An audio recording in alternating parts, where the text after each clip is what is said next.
오늘 말씀은 이제 요한복음 마지막 강해가 됩니다.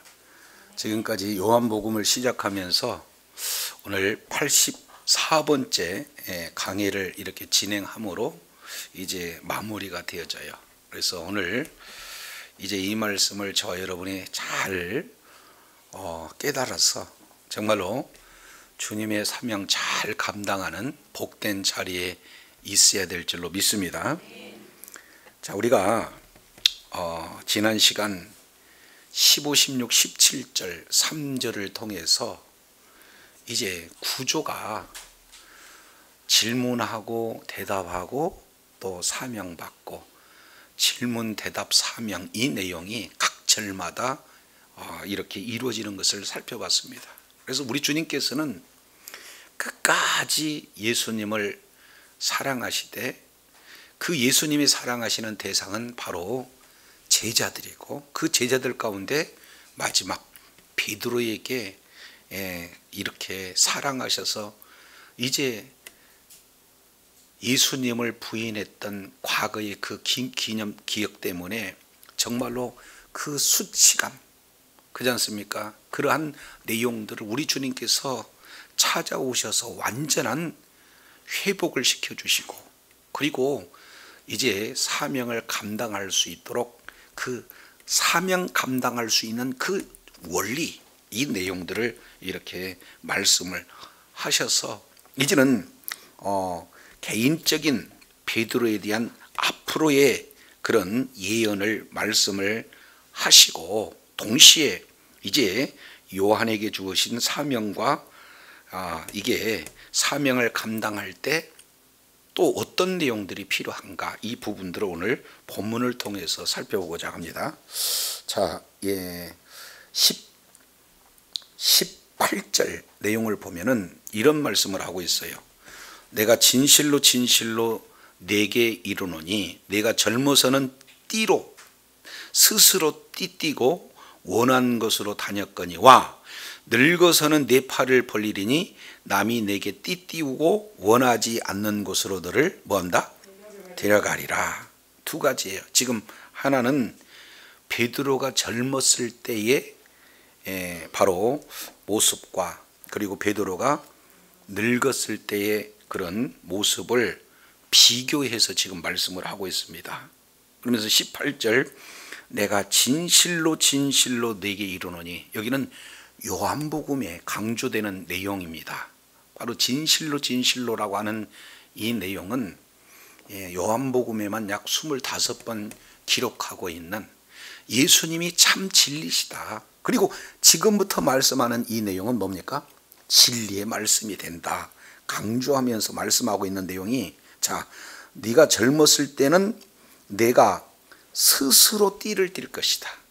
그리고 내가 스스로 원하는 곳을 다닐 것이다. 지금 이 말씀을 하고 있어요. 자, 대부분 어렸을 때 그 마음을 보면은 모든 것이 다 누구 중심입니까? 상대방 배려예요? 내 중심이에요? 그래서 젊었을 때는 내 중심으로 살아간다. 다른 말로 자아 중심이죠. 그러니까 내가 좋으면 내가 좋은 대로 결정하고 좋은 길을 이렇게 걸어가게 되어지는 그런 부분들을 지금 말씀을 하고 있습니다. 내가 원하는 사람, 내가 원하는 목표, 내가 원하는 환경, 내가 원하는 모든 사역들 스스로 내가 열정을 가지고 내가 결정을 하고 내가 그 길을 달려가는 그 모습이 베드로의 젊었을 때의 모습이다. 이렇게 지금 말씀을 하고 있는 거예요. 그런데 이제 신앙이 성장이 되어지면은 이제 성숙한 신앙으로 변화가 되어지는 거죠. 이랬을 때는 내 위주가 아니에요. 누구 위주입니까? 그렇습니다. 상대방 위주예요. 그러니까 나는 내 목표를 가지고 내가 원하는 그런 일들을 진행하는 것이 아니라 상대방을 배려하고 그리고 상대방을 살리고 상대방의 뭡니까? 비전 주고 상대방을 잘 이를테면은 이렇게 섬겨서 상대방을 살리는 그런 어떤 내용들을 지금 말씀하고 있다 그 말이죠. 예수님께서 이제 베드로를 회복시킬 때 사명을 주시는데 사명 조건은 딱 한 가지입니다. 네가 나를 사랑하면, 그러지 않습니까? 그러니까 예수님을 사랑하면 내 양을 치라, 명령이고, 그리고 예수님을 이제 사랑하게 되어서 주의 사명을 감당하게 되면 그때 필요하면 지혜도 주시고 필요하면 능력도 주시고 사명 감당하는 글에 필요하면은 물질이 필요하다면 물질도 주시고 건강도 주시겠다, 그 말이죠. 그런데 초창기 사역의 대부분은 누구 위주다? 내 위주예요. 그러니까 사명 감당할 때 젊어서라고 하는 이 내용은 아직 이제는 자기 중심의 성령 받기 이전의 모습과 같은 그런 내용들을 말씀하고 있어요. 반면 이제 성령 충만하게 되어지면은 신앙이 어떻게 돼요? 성숙되어지면은 그때부터는 이제는 네가 스스로 원하는 길이 아니라 남이 너에게 띠를 띄워주고 원치 않는 곳으로 데려갈 것이다. 지금 이 말씀을 하고 있어요. 그러면 1차적인 내용은 늙어서는 내 팔을 벌리리라 말씀하고 있는 내용은 누구나 알듯이 팔을 벌린다는 것은 십자가 사건을 지금 말씀을 하고 있는 거예요. 그러니까 늙어서는 내가 십자가에서 죽는 그 순교에 대한 지금 예언을 말씀을 하고 있는데, 남이 내게 띠를 띄운다, 그래서 원치 않은 곳으로 너를 데려간다, 지금 이렇게 표현을 하고 있어요. 그래서 이것은 자기가 순교하고 싶다고 해서 순교하는 것이 아니라 이제 남이 그런 순교 자리로 데려간다, 지금 이렇게 표현을 하고 있는 거예요. 그러니까 여기서 남이라고 하는 것은 누가 되는 겁니까? 1차적으로는 예수님이 될 수가 있어요. 그러니까 예수님은 사도 베드로를 원하지 않는 그곳으로 데려갈 수가 있고, 또 성령님께서 성령 충만하게 되면은 내가 비록 원치 않는 길이다 할지라도 그 원하는 길을 기쁨으로 달려갈 수 있게 되는 거고, 그게 바로 사역의 길인데 내가 원치 않는 사역이다 할지라도 하나님께서 그 사역을 맡기시면은 어떻게 되는 거예요? 사역을 이제 감당할 수 있는데요. 비록 그 사역이 힘들고 그 사역이 고난이 되어지고 심지어는 죽음이 앞에 놓여 있다 할지라도 이제는 성숙한 신앙이 되어지면은 예수님을 따르게 되고, 예수님을 따르게 되어지면은 예수님께서 그런 길로 이끄신다, 이런 부분들을 지금 말씀을 하고 있습니다. 저 여러분, 이제 내 양을 치라, 다른 말로 목양하는 그 일에 있어서 우리가 성령 충만을 받아서 오늘 베드로에게 이게 예언했던 그런 내용의 모습처럼 우리가 우리 위주로, 우리 이제 자중심으로 이런 신앙을 사역을 진행하는 것이 아니라 더 성령 충만을 받아서 정말로 성령님의 인도함을 받고 예수님께서 이제 끌고 가시는 그런 방향에 저와 여러분이 순종해서 날마다 하나님의 뜻을 이루는 데 존귀하게 쓰임받는 복된 자리에 있어야 될 줄로 믿습니다. 여기에 바로 이제는 예수님께서 사도 베드로에게 사명을 주고 끝까지 십자가 지는 그 순간까지 이제 따를 것에 대한 내용들을 말씀을 하고 있어요. 이것도 혹시 오해할까 봐 19절 우리 주님이 이런 말씀을 하고 있습니다. 19절, 이 말씀을 하심은 베드로가 어떠한 죽음으로 하나님께 뭐한다? 영광을 돌릴 것을 가르칩니다. 그러니까 결국 베드로는 이제 나중에 어떻게 됩니까? 예수님의 인도함을 받다가 십자가에서 죽는 그 일을 지금 예언을 하고 계세요. 자, 그런데 이 부분에 대해서는 역사가들, 특히 이제 클레멘트나 터툴리아노 그런 경우에는 정확하게 이 부분에 대해서 기록을 하고 있고, 더 나아가서 유세비우스 이 내용을 통해서 보면은 바로 십자가에 질 때 베드로는 거꾸로, 스승님은 위로 십자가를 졌다면 나는 뭡니까? 거꾸로 십자가를 지겠노라 해서 이렇게 거꾸로 십자가를 죽었다라고 기록을 통해서 우리가 살펴볼 수가 있습니다.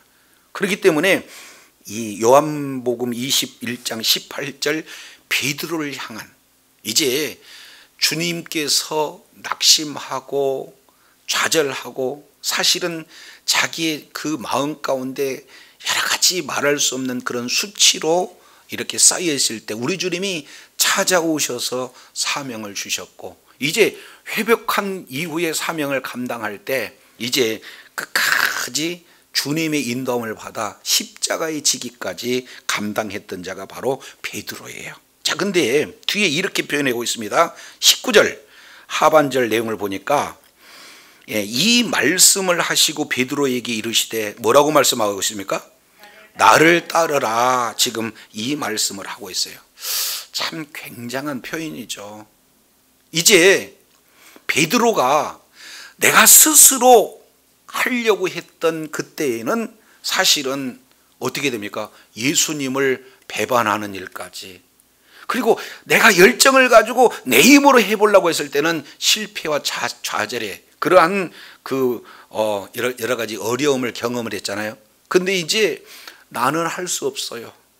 내가 감히 어떻게 베드로라는 이름을 감당할 수 있겠습니까? 그저 고기나 잡으러 가야 할 수준이잖아요 하고 낙심하고 좌절하고 내 힘으로 안 됐다 했을 때 우리 주님은 찾아오셔서 이제 사명 주시고 회복시켜 주신 그런 이후에 나는 할 수 없으나 주님께서 사명을 감당을 할 때, 이제 감당하라 하실 때 감당할 때 비로소 베드로는 이제 죽기까지 주님의 사명을, 주님을 따라가는 길을 걷게 되는 줄로 깨달으시길 바랍니다.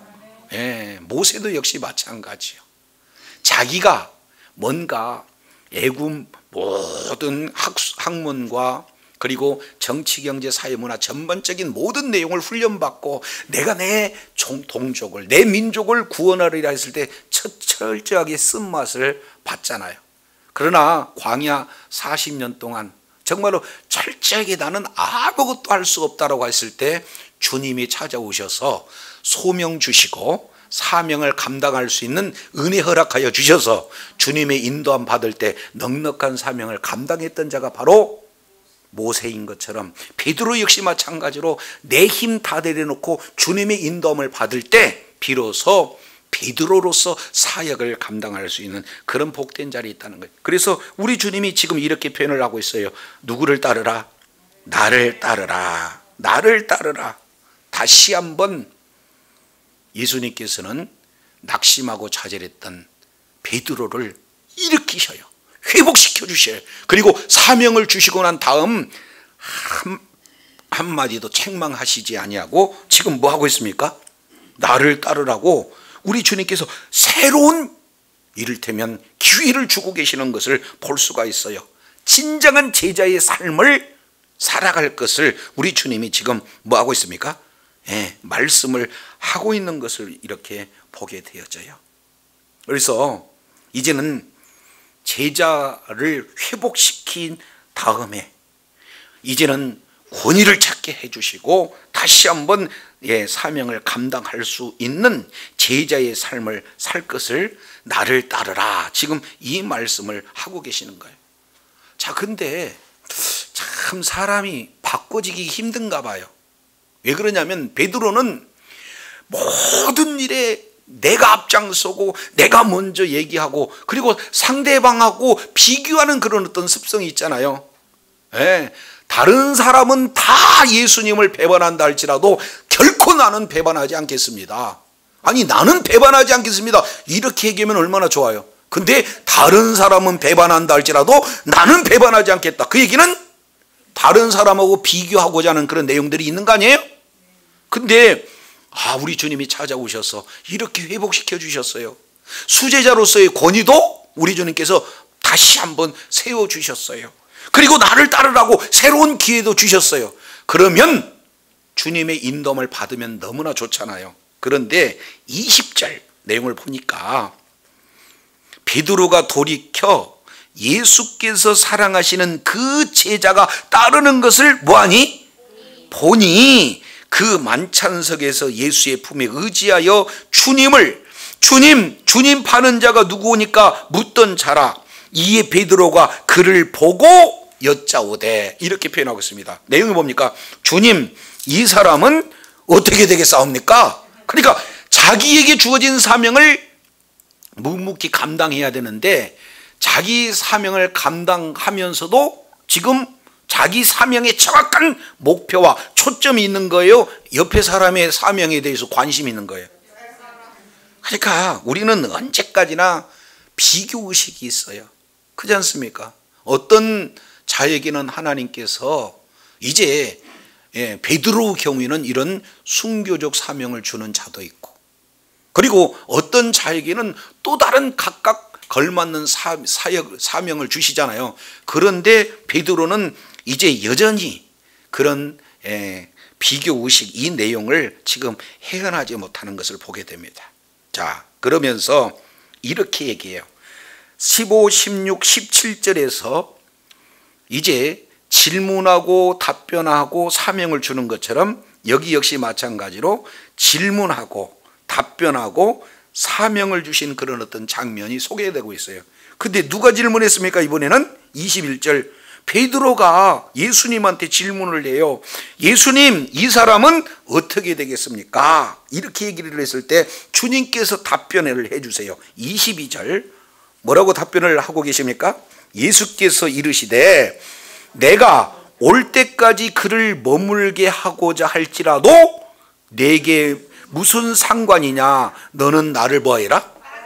상관하지 말고 다른 사람이 어떤 사명을 가지고 어떻게 사명을 감당하는지 관심을 갖지 말고 너는 오로지 어디에 관심을 가지라는 거예요? 나를 따르라. 그러면 결국 예수님께서 베풀어 주신 그런 어떤 그 사명에만 관심 가져라. 그러니까 포인트는, 초점은 누구를 주목하는 겁니까? 예수님만 주목해야 된다 그 말이죠. 근데 이 시선을 예수님이 맡겨주시는 사명을 감당하기 위해서 예수님의 사명만 정확하게 바라보고 달려가야 함에도 불구하고 쟤는요, 쟤는 아니 나는 죽고 쟤는 그러면 어떻게 되는 겁니까? 라고 예수님 앞에 물어보는 거예요. 그랬을 때 예수님이 이렇게 표현해요. 내가 다시 온다 할지라도 그를 머물게 하고자 할지라도 내게 무슨 상관이냐. 그러니까 누구의 남의 일에 호기심을 갖고 남의 일에 뭡니까? 관심을 갖고 남의 일에 이제 더 어떻게 그냥 집중하는 그런 어떤 내용 원치 않고 우리 주님이 원하는 것은 누구를 지금 집중하라는 거예요? 예수님만을 집중해라. 예수님이 주신 사명만을 집중해라 하면서 그는 머물게 하고자 할지라도 만일 그러니까 머물게 한다는 거예요. 예를 들어서 말하고 있는 거예요. 그잖아요. 근데 이걸 또 앞뒤 전후 문맥을 다 이렇게 잘라 먹고 난 다음에 23절 내용을 보니까 이렇게 표현을 해요. 이 말씀이 형제들에게 나가서 그 제자는 죽지 않겠다 이렇게 베드로가 또 오해를 해가지고 예수님의 말씀 전체의 내용을 알아듣지 못하고 어떻게 되는 겁니까? 형제들한테 그 제자는 안 죽는데, 그 제자는 안 죽고 나는 죽는데 이렇게 지금 잘못 오해하고 있는 거예요. 그래서 그 시대에 이제 사도 요한이 학자마다 93세를 살았다, 94세를 살았다, 여러 가지 학설들이 다양해요. 그러니까 이제는 예수님이 오시게 되면 사도 요한이 있을 때에 예수님이 올 것이라고 오해할까봐 지금 여기서 특별히 해설을 하고 있어요. 뭐라고 합니까? 이 말씀은 형제들에게 나가서 그 제자는 죽지 않겠다라고 하였으나, 잘못 베드로가 전했으나 예수님의 말씀은 그가 죽지 않겠다고 하는 것이 아니고 내가 올 때까지 그를 머물게 하고자 할지라도 내게 무슨 상관이냐 하신 것이다. 이해가 될 줄로 믿습니다.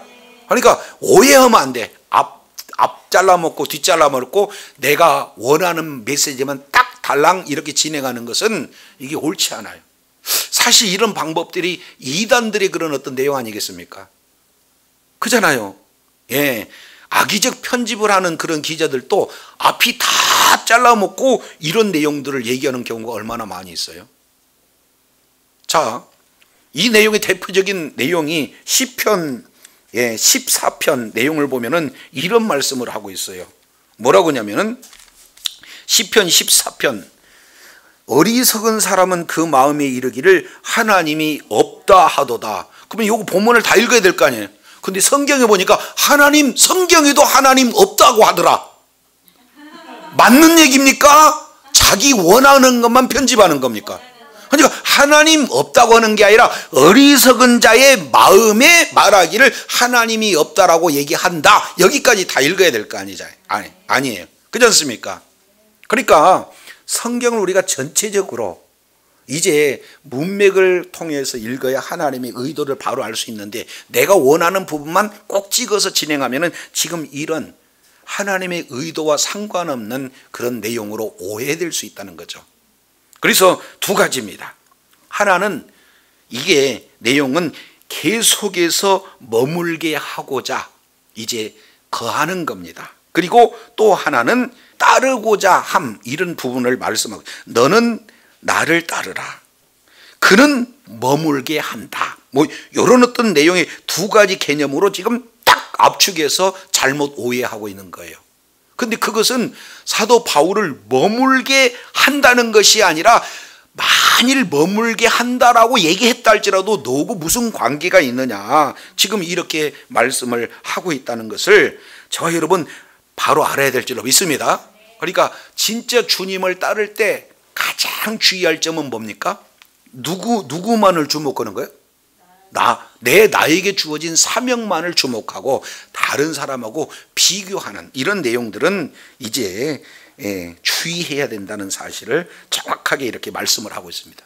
그래서요, 요 구조도 한번 보겠습니다. 자, 여기 내용을 자세히 보면은 19절 내용은 뭐니까, 나를 따르라. 다시 뭐라고요? 나를 따르라 하면서 그 뒤에 이런 내용을 하고 있어요. 22절 보니까 내게 무슨 상관이 있냐, 내게 무슨 상관이냐. 그리고 그 다음에 너는 나를 따르라 해놓고 뒤에 또 23절 하반절에 뭐래요? 내게 무슨 상관이냐. 그러니까 나를 따라라, 내게 무슨 상관이냐, 나를 따르라, 내게 무슨 상관이냐. 사실은 A, B, A-B- 요 내용으로 지금 연결이 되고 있어요. 자, 구조 이해가 되십니까? 그러니까 우리 주님께서 이제 너는 나를 따르라 하고 새로운 비전을 주시고 새로운 기회를 주시고 새로운 사명을 감당하실 때, 우리 하나님께서 내가 친히 너를 이끌고 가리라 하시는 그 내용이 우리는 그저 어떻게 되는 겁니까? 주님만 따라가면 되는 거예요. 그러니까 다른 사람은 뭐지 마라? 내게 무슨 상관이냐. 다른 사람이 재벌이 되었는데 왜 쟤는 재벌돼요? 상관하지 말고 우리에게 주어진 뭐를 따라가는 거예요? 사명을 따라간다 그 말이에요. 아니, 저 사람은 왜 이렇게 뭐랄까 권력이 세요?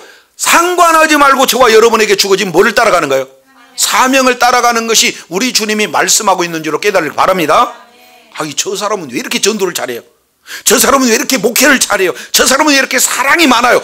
그 사람은 그 사람 각자에게 주어지는 사명이기 때문에 그 길로 주님을 따라가지만, 너는 나에게 초점을 두고 나를 주목하고 나를 따라오기만 돼. 다른 데서는 상관이라 상관하지 말라? 믿습니까? 그러니까 저와 여러분 다른 사람 상관하지 말고 오직 주님께 초점을 두고 주님의 인도함을 따라서 최후의 승리까지 끝까지 주님의 인도함을 받는 저와 여러분이 되어야 될 줄로 믿습니다. 그럼 어떻게 따라요? 어떻게 따라요? 따르라 이 말씀을 하고 있는데, 그래서 미리 우리 주님께서 따르는 방법을 가르쳐 주셨어요. 그게 요한복음 10장입니다. 요한복음 10장 11절입니다. 나는 선한 목자라. 선한 목자는 양들을 위하여 목숨을 버리거니와. 그러죠? 그러니까 예수님은 누구라는 거예요? 그렇습니다. 선한 목자다. 그래서 선한 목자는 10장 10절 하반절에 보니까 내가 온 것은 양으로 생명을 얻게 하고 더 풍성히 얻게 하려는 것. 그러니까 우리 주님은 예수님의 양을 생명을 얻어서 더 풍성히 얻게 하기 위해서 필요하면은 뭡니까? 양들을 위해서 목숨을 버리는 분이 바로 우리 주님이시다. 자, 이 말씀을 하고 계세요. 그런데 13절, 이제 13절 12절부터 보겠습니다. 싹구는 목자도 아니고 양도 지 양도 아니라 이리가 오는 것을 보면 양을 버리고 달아나니 이리가 양을 늑탈하고 또 해치느니라. 달아나는 것은 싹구님 까닭에 양을 뭐한다? 돌보지 않아요. 그러면서 14절, 자, 굉장히 다시 한번 중요해서 선포하죠. 나는 선한 목자라 내가 양을 알고 양도 뭐요? 나를 안다. 이 말씀을 하고 있어요. 이 내용을 27절 우리 다 같이 한번 읽겠습니다. 시작. 내 양은 내 음성을 들으며 나는 그를 알며 그들은 나를 뭐한다? 그러면은 양들은 예수님을 따르는데 왜 따라요? 양은 목자가 누군지도 알고 목자의 음성을 들을 수도 있기 때문에 바로 목자의 인도함을 받게 되는 줄로 깨달으시길 바랍니다.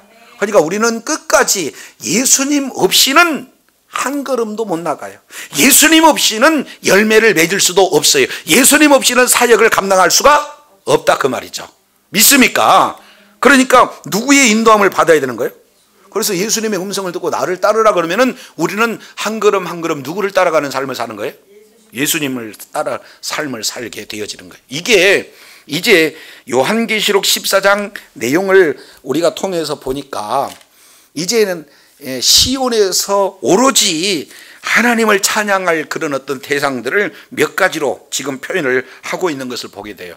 자, 한 7가지 내용인데 14장 4절 내용을 보니까 이 사람들은 여자로 더럽히지 아니하고 정결 있는 자라. 어린 양이 어디로 인도하든지 뭐 하는 자예요? 그래요. 요한계시록 14장 4절 내용을 보니까 어린 양이 인도하는 대로 따라가는 겁니다. 바로 이것이 따라가는 그런 비결의 모습들을 말씀을 하고 있는 거예요. 그러면서 최종적으로 24절 25절 이 말씀을 하고 있는 것을 보게 됩니다. 24절, 자, 이런 내용을 하고 있죠. 이 일들을 뭐하고? 증언하고 1번 이 일들을 뭐한? 기록한 제자가 누구다? 이 사람이다. 그러니까 사도 요한은 사실은 오랫동안 장수하면서 끝까지 요한이 맡겨주는 사명이 있는데 그것은 어떤 내용입니까? 증언하고 기록하고.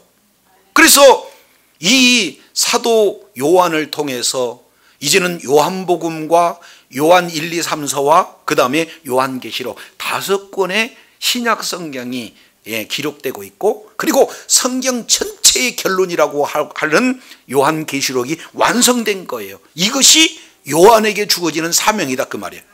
베드로, 너는 끝까지 나를 따라. 그래서 베드로는요, 이제는 유대인들을 이제 주님의 품으로 이끄는데 동시에 이방인들을 또한 주님의 품으로 이끄는데 정말로 헌신적으로 이제는 베드로가 사명의 길을 감당하다가 이제 사도 바울도 이제는 순교하고 베드로도 사실은 뭐예요? 순교하는 그런 어떤 길, 모든 제자들이 그 길을 따랐습니다.